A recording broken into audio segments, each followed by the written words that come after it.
This radio play was recorded remotely and was produced in partnership with Nickel Dime Theatre at the University of Calgary. To see full cast list and credits, please see the description in the ND Radio Play Discord server. This play is best experienced with a set of headphones. Thank you for supporting emerging artists. Now sit back, relax, and enjoy Patriot's Passage by Brendan Servos.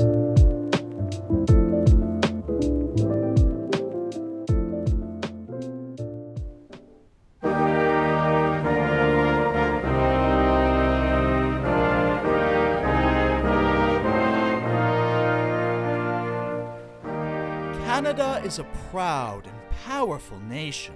It has colonized the hearts of millions and is seen as a proud tenant of Western democratic peacekeeping. But how did this nation come to be? Though ingrained in popular culture through stereotypes of speech and service, Canada's history remains obscure. Take, for example, our protagonist, young Timmy Buckler, a Canadian youth, proud of his nation, but unaware of where his nation comes from. Say hello, Timmy. Who are you? I'm an icon, a statesman, a ghost. Golly, a ghost? Yes, a good Christian ghost. Oh, golly, I'm in shock. Ah, Timmy, no wonder. You've been graced by God with the gift of a ghostly guide, just as Canada has been gifted by the grace of God said ghostly guide as a repeat Prime Minister. Golly, a Prime Minister? Golly, indeed. My name is Sir William Lyon Mackenzie King, or Mackenzie King for short. That's still a pretty long name. Oh, Timmy! Interrupting a ghostly guide may be a bit too similar to spitting in the face of God. I'm sorry, Mr. Mackenzie King. Oh, please don't smite me, God. Oh, Timmy. God doesn't smite good little boys. Now. Come along. We've got a train to catch. Oh, no. Where are you taking me, Mr. Mackenzie King? The Trans-Consciousness Railway, Timmy. It's a purgatory on rails, where the heroes of Canadian history reside, free to look out the window to the majesty of the nation they contributed to. But who are heroes of Canadian history, Mr. Mackenzie King? Great question! You're speaking to one right now. I, for example, steadfastly protected Canada during the Second World War. Have you ever heard of Adolf Hitler? Why, of course I have. Did you beat up Hitler, Mr. Mackenzie King? Well, I asked very nicely for citizens to do it. Really roused up the nation's morale. I did things with their taxes, things that made them real happy. Real happy to die? Well, some of them got a nice beach vacation out of it. Normandy, lovely place. Please don't get God to smite me, but I feel like you're not the hero there. Oh, Timmy, you have much to learn. Is there anything more heroic than reining in the despotic reign of a fallen hero? Who is the fallen hero? Adolf Hitler, young man. I just told you. Was Hitler a hero to you, Mr. Mackenzie King? Golly, that's just... And away we go. And then I took young Timmy Buckler in my hands, and we flew in a ghostly mass to the front of the train to greet an old friend. Mr. Mackenzie King, who are you talking to? Well, I'll be serving double duty as the narrator as well. It's wartime efficiency. Anyways, here we are. Mr. Mackenzie King, I hate to criticize my own kidnapping, but why aren't we on the train? We're just floating in front of it at dizzying speeds. Ah, but we have somebody to meet at the front of the train. Mr. John A. MacDonald, reveal yourself to us. Timmy, look at the front of the train for Canada's noble founder as well as the man heading this train. It's rather sweet because MacDonald actually put a seat on the Trans-Canadian Railway's cowcatcher so as to ride with his wife, who loved the view from that angle. He's quite the sweetheart. Aye, who goes there? It is I, John, your faithful spiritual successor, Sir William Lyon Shut up! Mackenzie. I'm trying to catch a coup. Mr. Mackenzie King, why is he drinking so much? Well, you see, Mr. John A. MacDonald was drunk for an indeterminate, but doubtlessly high, amount of his most esteemed moments. So Canada was founded by an alcoholic? No, don't be silly, Timmy. He only had bouts of alcoholism. He could quit whenever he wanted. I can't tell if that's better. He was doing important things. Aye, while incredibly drunk. You're a smart lad. Want some advice, young man? Is it about drinking? Only if you want it to be, lad.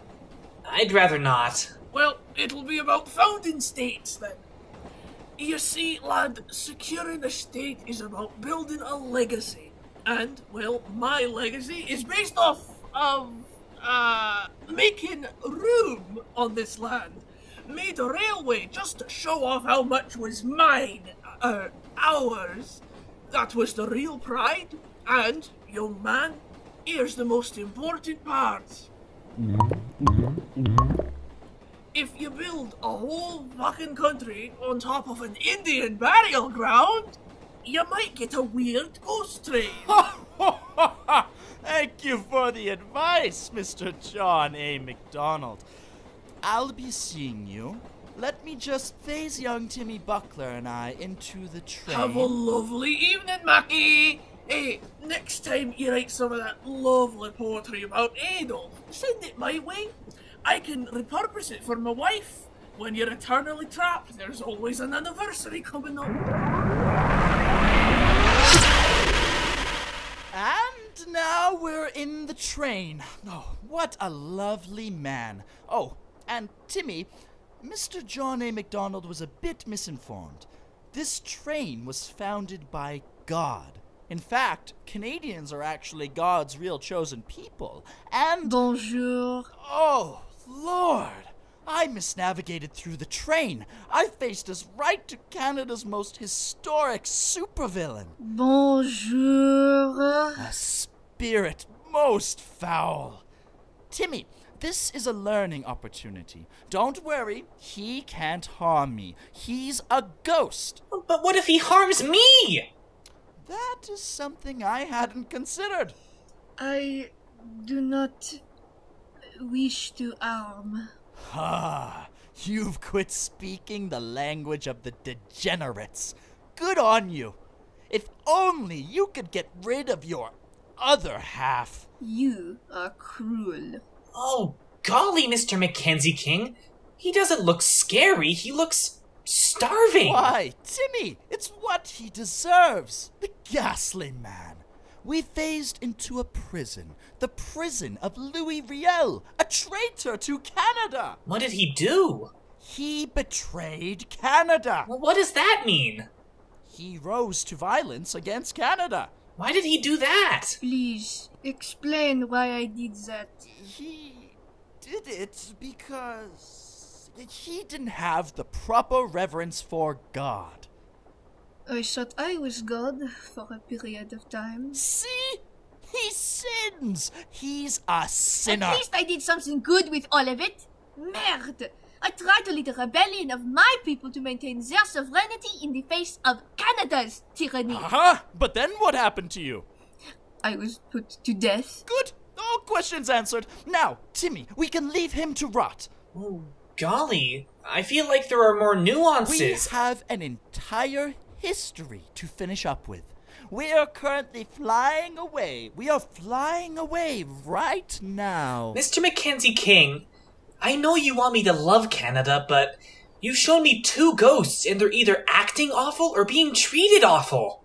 I won't hate Canada, but I don't see why I should just blindly love it. Because Canada has given you your Rights and freedoms. That's it! The Charter of Rights and Freedoms! Let's just ditch all this pre-Hitler mess and see a quality, contemporary Prime Minister. He can't be all that contemporary if he's here on a ghost train. But you'll see, it's quite the opposite.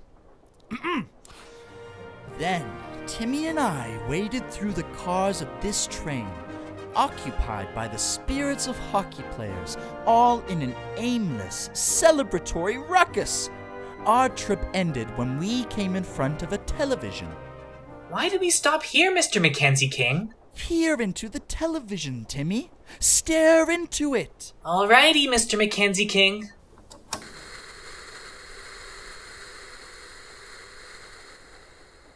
Why, hello there, young man.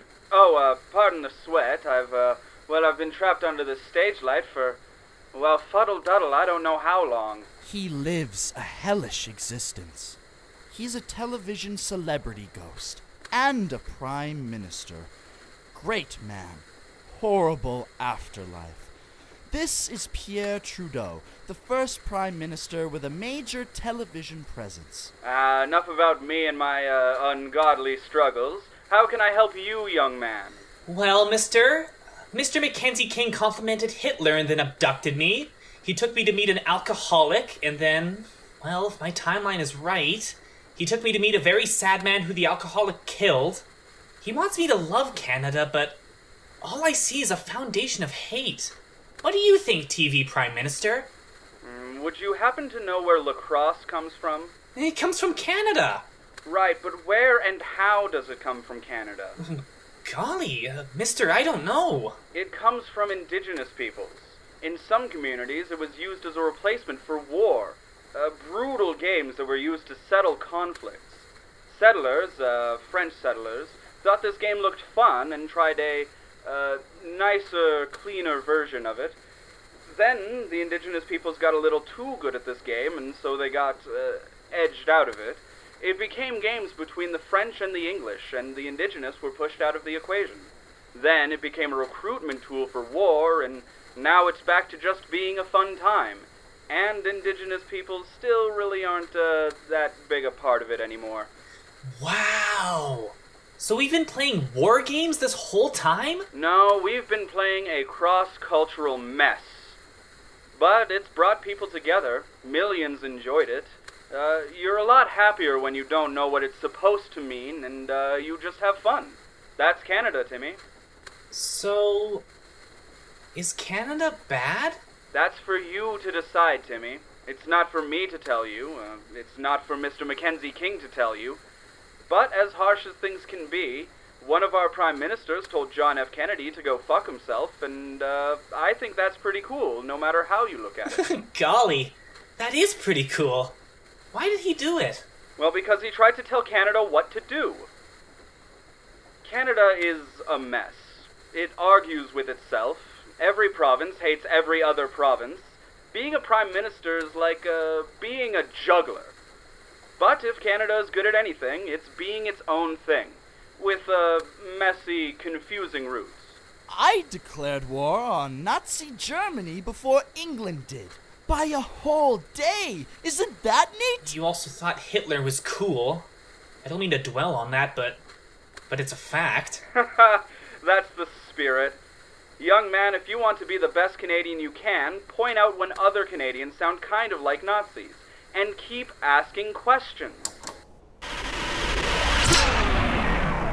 And then we flew off, away from the train, where we were high in the sky, and Timmy Buckler could not call me a Nazi. Tell me, Timmy, have you learned anything? I learned plenty, Mr. Mackenzie King. And tell me, what did you learn? Nothing much happened in Canadian history. It started off with racism, and continued with racism that we were okay with talking about, and now the Prime Minister wears blackface sometimes. I thought you didn't know about Canadian history. I'm not quite sure if it's history. Right now, the Canadian Prime Minister wears blackface. Repeatedly. In the 1990s and onward, way after Western society had effectively agreed that blackface was bad. Well, I guess you've got the treat of watching history present itself in front of you. Maybe one day you'll die and hop on the train. What a miserable existence.